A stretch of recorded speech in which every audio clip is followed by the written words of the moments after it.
শোভনদেব চট্টোপাধ্যায়কে উনি যথেষ্ট সম্মান প্রদর্শন করেছেন সিনিয়র মোস্ট নেতা হিসাবে।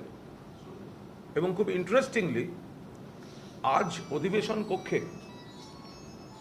দুটি আসন মূলত নির্দিষ্ট থাকে যুগে যুগে।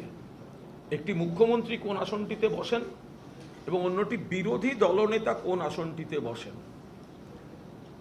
কিন্তু আমরা আজ লক্ষ্য করেছি মুখ্যমন্ত্রীর আসনে নিশ্চিতভাবে শুভেন্দু অধিকারী ছিলেন, কিন্তু চিরাচরিতভাবে বাঁদিকের প্রথম আসনটি স্পিকারের একদম সামনের প্রথম আসনটি, যেটি যুগে যুগে বিরোধী দলনেতারা পেয়ে এসেছেন, সেটি কিন্তু শোভনদেব চট্টোপাধ্যায়ের জন্যই আজ অ্যালটেড ছিল। এবং স্পিকারের শ্যাডো বা ডামি চাটনৃত যেখানে বসছিল সেটা একটু পরে দূরে। তো এখন এরপরে আমরা মাননীয় মুখ্যমন্ত্রীর সঙ্গে দেখা করি, তাতে বিস্তারিত এখানে সেভাবে বলাটা উচিত না, ঠিকও না। আমি শুধু এটুকু বলছি যে শোভনদেব চট্টোপাধ্যায়কে তিনি যথেষ্ট সম্মান দিয়েছেন। দুই, আমরা ওই ঘরে বসবো না, কারণ আমরা মুখ্যমন্ত্রীর ঘরে গেছি, কিন্তু আমরা মাননীয় প্রাক্তন মুখ্যমন্ত্রী মমতা বন্দ্যোপাধ্যায়ের সৈনিক। তৃণমূল কংগ্রেসে যারা মনে করি মমতাদির দল তৃণমূল কংগ্রেসের প্রতীকে, তৃণমূল কংগ্রেস কর্মীদের রক্ত জল করা পরিশ্রমে, তৃণমূল শহীদদের রক্তের বিনিময়ে, বহু মানুষের আবেগে, তৃণমূলের প্রতীকে আমরা যারা জিতে এসেছি, যারা বেইমানি করিনি, আমরা তারা দেখা করতে গেছিলাম।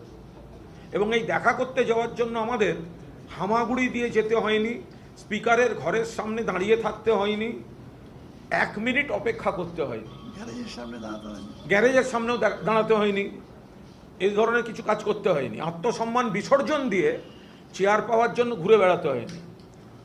আমরা মমতা বন্দ্যোপাধ্যায়ের সৈনিক, আমরা সরকারের পক্ষে থেকে আমরা বিরোধী পক্ষ হয়েছি, এবং বিরোধীর মধ্যেও যারা এদিক ওদিক করে প্রভাব খাটিয়ে মানুষকে ভুল বুঝিয়ে, বিধায়কদের ভুল বুঝিয়ে যারা গেছেন, আমরা তার মধ্যে নেই। আমরা মুখ্যমন্ত্রীর সঙ্গে দেখা করেছি। তো তাহলে আমরা বসবো কোথায়? তাহলে তো লবিতে বসে থাকতে হয়। আমরা এতজন আছি, তো সে বিষয়টা আলোচনা হয়েছে। এবং আমরা বলবো কিভাবে? চাটনৃতর কাছ থেকে সময় চাইব না।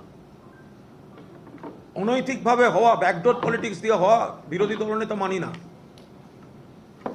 স্পিকারকে তিনি পদে আছেন মানব, মুখ্যমন্ত্রী পদে আছেন মানব, ব্যাকডোর দিয়ে পিঠে ছুরি মারা রাজনীতির বিরোধী দলনেতাকে মানি না। বলতে দেবেন না, বলতে দেবেন না, বলবো না, মানুষের কাছে বলবো ডাইরেক্ট। কিন্তু মাননীয় মুখ্যমন্ত্রী খুবই সহযোগিতা করেছেন, তিনি পরিষদীয় মন্ত্রীকেও ডেকে নেন, মাননীয় পরিষদীয় মন্ত্রী শঙ্কর ঘোষকে, এবং সেখানে পরিষ্কার বলে দেন যে আমাদের আলাদা ঘরের ব্যবস্থা করতে, এবং কোন ঘর সেটাও একটা প্রাথমিকভাবে আলোচনা হয়েছে, ওরা দেখছেন। দুই হচ্ছে সময়।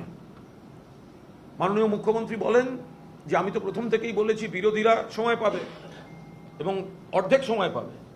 তখন তিনি পরিষদীয় মন্ত্রীকে বলে দেন, উনি আমাদের অবস্থানটা বুঝতে পারছেন যে আমরা ওই বিরোধী নেতার কাছ থেকে সময় চাইতে যাব না। উনি পরিষদীয় মন্ত্রীকে বলে দেন যে মুখ্য সচিবদের সঙ্গে কোঅর্ডিনেট করে যে আমরা আলাদা সময় পাবো, ওর বিরোধীদের জন্য যে সময়, তার মধ্যে থেকে আমরা আলাদা সময় পাবো। যেমন কংগ্রেস, নওশাদের পার্টি, সিপিএম, হুমায়ুন, তারা যেমন বিরোধী পক্ষের মধ্যে থেকে সময় পাবেন, আমরাও আলাদাভাবে বিরোধী পক্ষের মধ্যে থেকে সময় পাবো। এবং উনি কথা বলতে বলতে মিনিট করে সেগুলোও বলে দিচ্ছি।